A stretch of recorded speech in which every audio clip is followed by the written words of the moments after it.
Hey YouTube, this is Tony Aguilar, and I'm going to do a rules review here of a rule set called Bellis Napoleonicis version 2.1. The reason I'm doing this video is one of the people that I follow on YouTube, Epic Fox Tabletop, did a rules roundup of all of his rules, and he mentioned a couple of rules that he would like to see someone do a video on. And one of them was this rule set, DBN, Bellis Napoleonicis, version 2.1. I've actually played this set of rules. I played it, well, only one time, maybe a second time, but I think it was just once. In 2009, I think at a Historicon, was being held at King of Prussia. And we played a game of this, and it was a lot of fun. So this is the rule book. They actually gave this to me. Now, this isn't the actual rule book. It is a copy of it that someone handed me.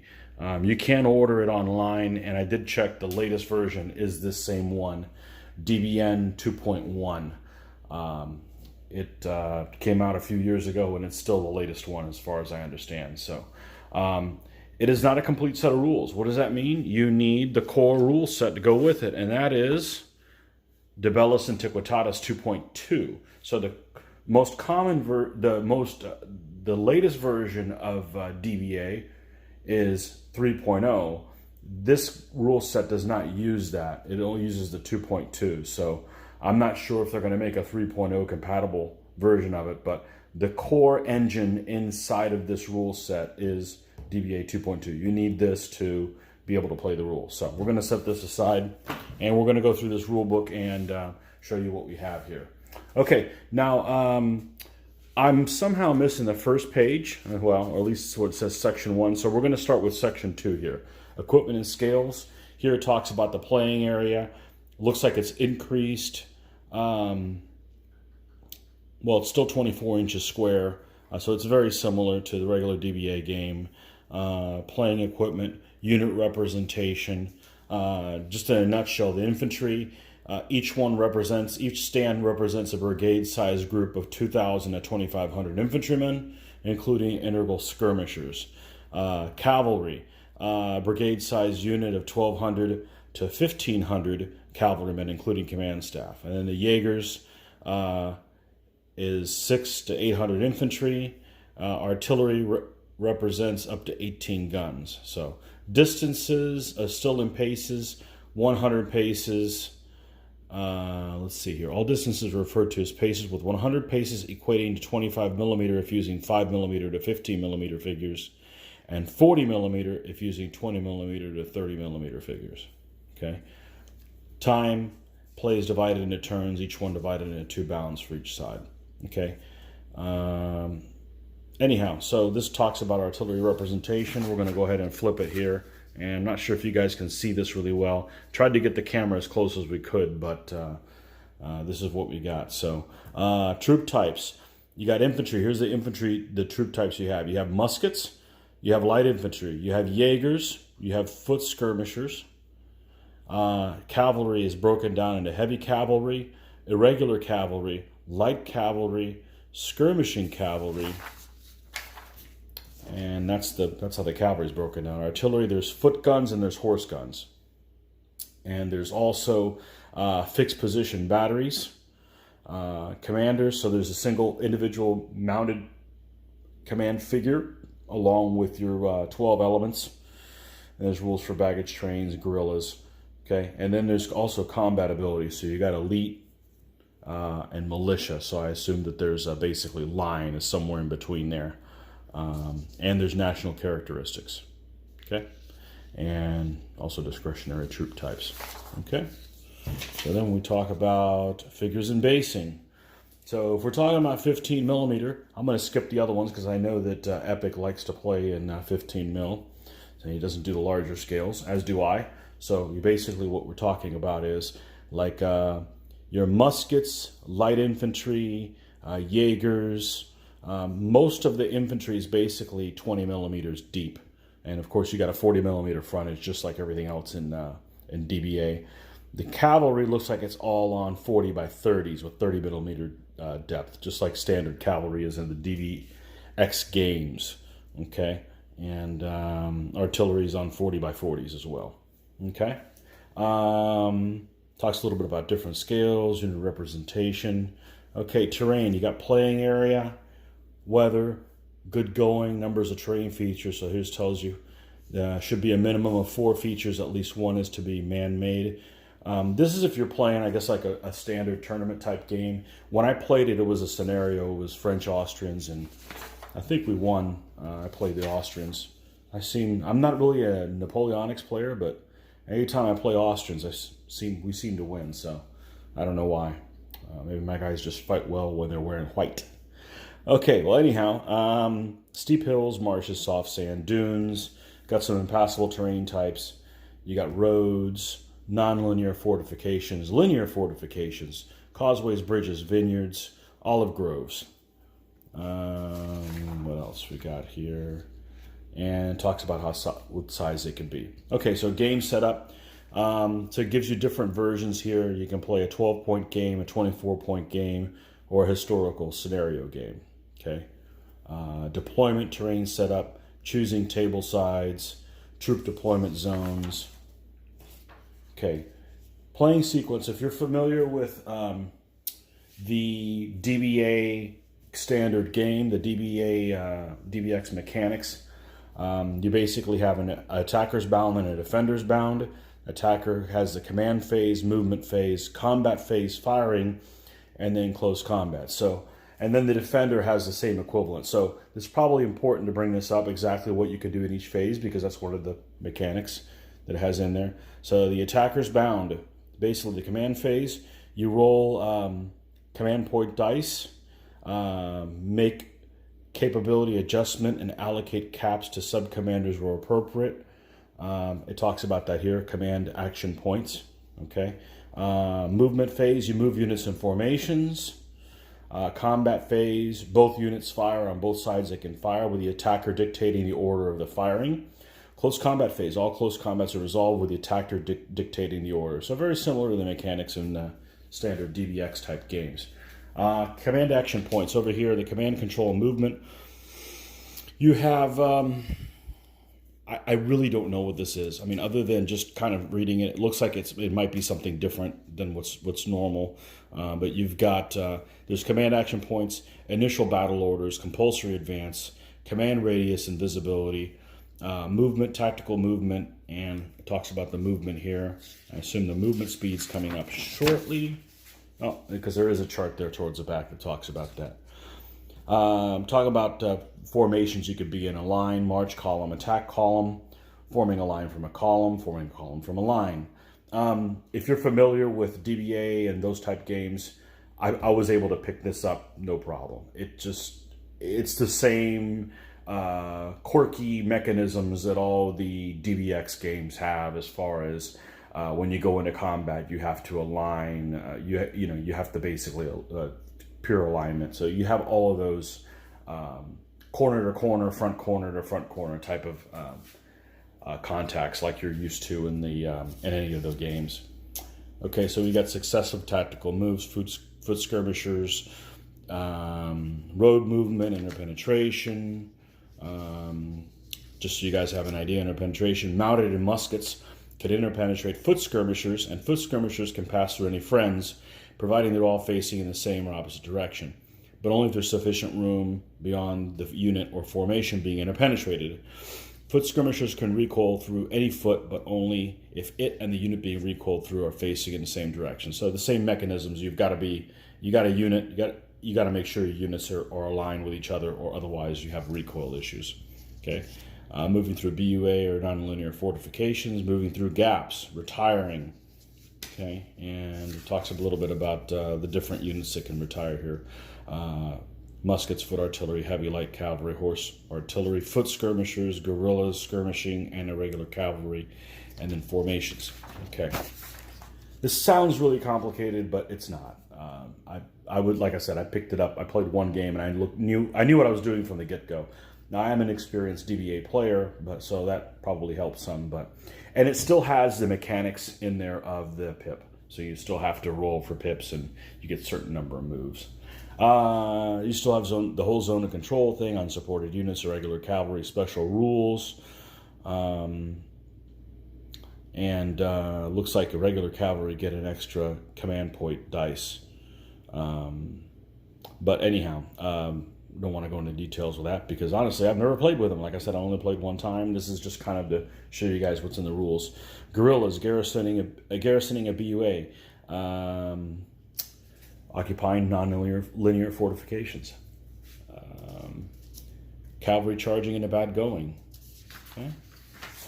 What else we got here? Combat. This looks like it's really long-winded, but I have a feeling that it's written not in Barkerese. And I actually played the game. They handed me these rules, and I've never done anything with them for 10 years. So I just found them when I saw that he had the request for the video. I'm like, I think I got that laying around somewhere. So I decided to shoot this video, and like I said, I was able to pick it up no problem. This sounds really complicated, but it's not in Barkerese, which means that instead of being on 4 pages, it's on probably like 32, including the army list. So don't think it's super complicated. It still has the mechanisms from DBA. Now, the one thing that is different is there's combat with the attrition system, which basically means units can take multiple hits. So you put like a little marker next to them. Now, it's not super involved, but it does. They can take multiple hits. They can be have no effect onto them. They can be shaken, and they also can be gone. So obviously, they when they're shaken, there's detriments to their combat ability. You're not talking about a game that has a bunch of markers laying around, just a handful behind certain units.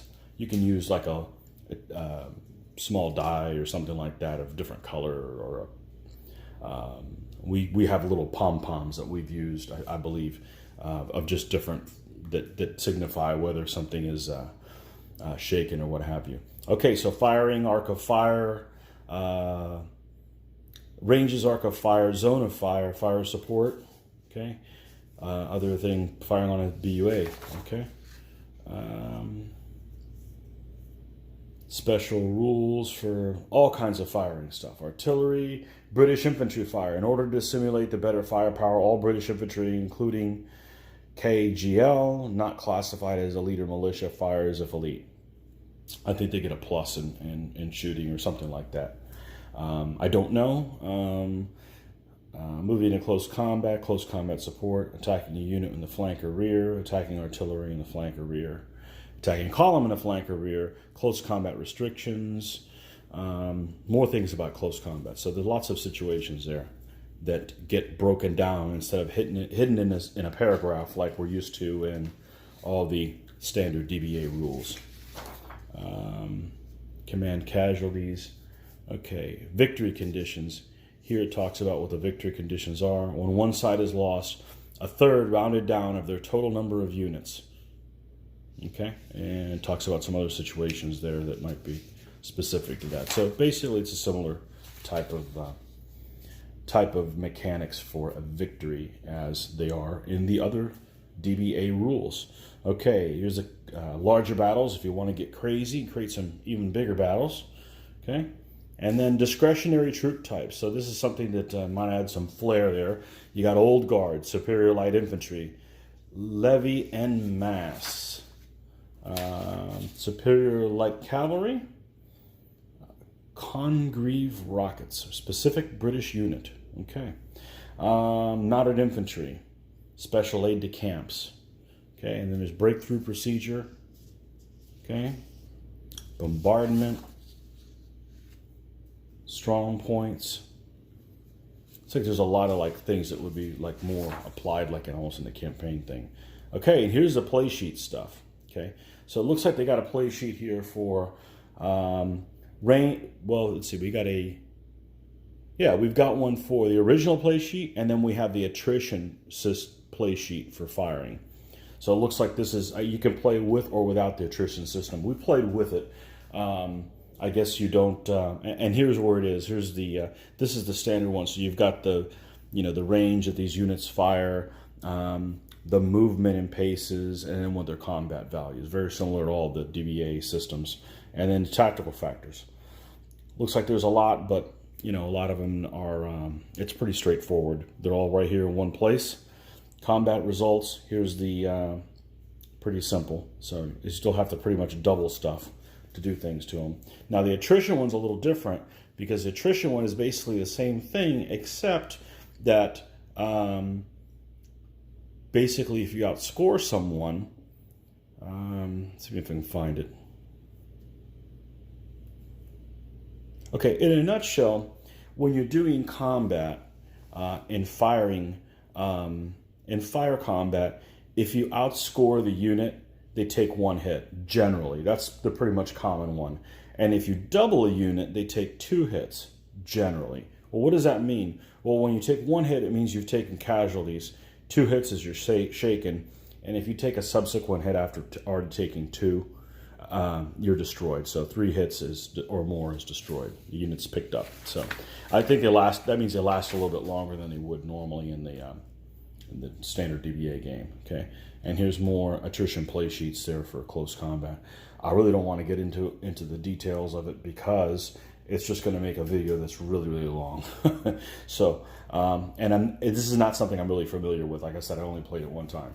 Okay, so army list. Here's the meat and potatoes we got here. So, what we all like to peruse on here. So you've got Austrians through different time periods between 1794 all the way into 1815.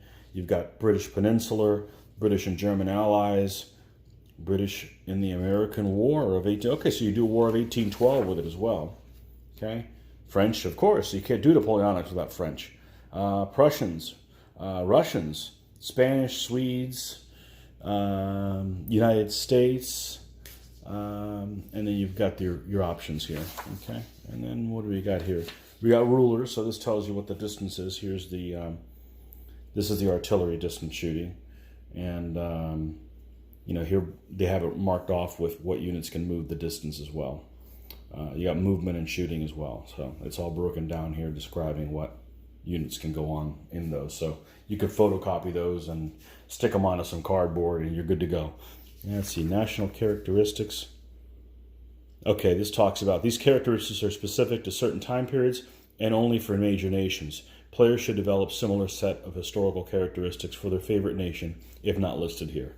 Okay, you got Austrians, British, French, Prussian, Russian. Okay, and what else we got?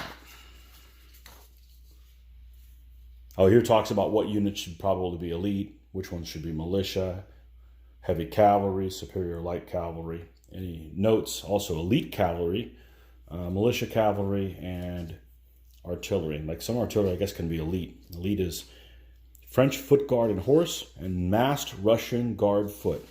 Okay.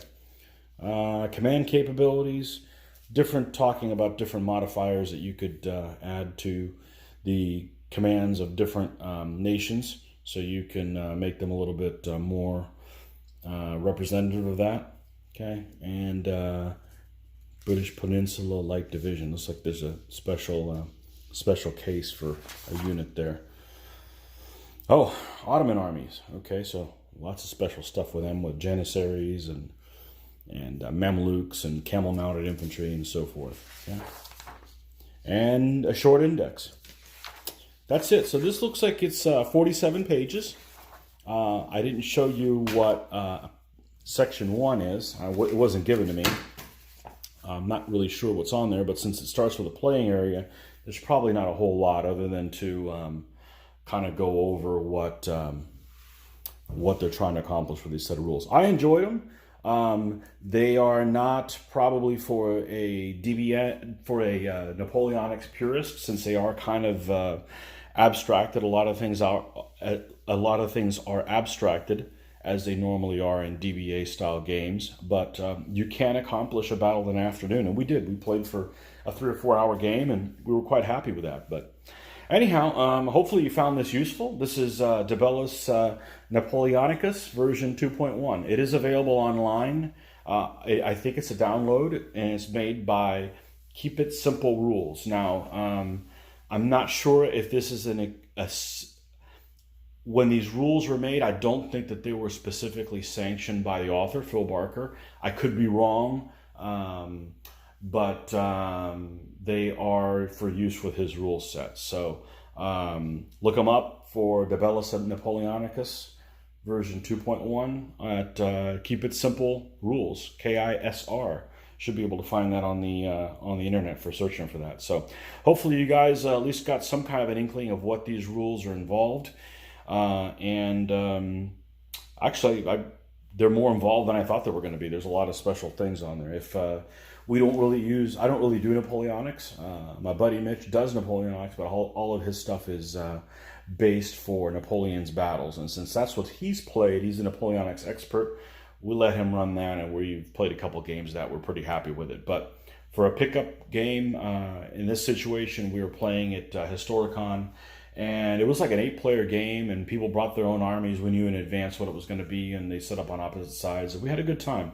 Everybody running their own army on a big board, so we all had separate commands. So anyhow, hopefully you found this useful and give you an idea what these rules are about. All right. Well, until next time, we'll catch you guys later.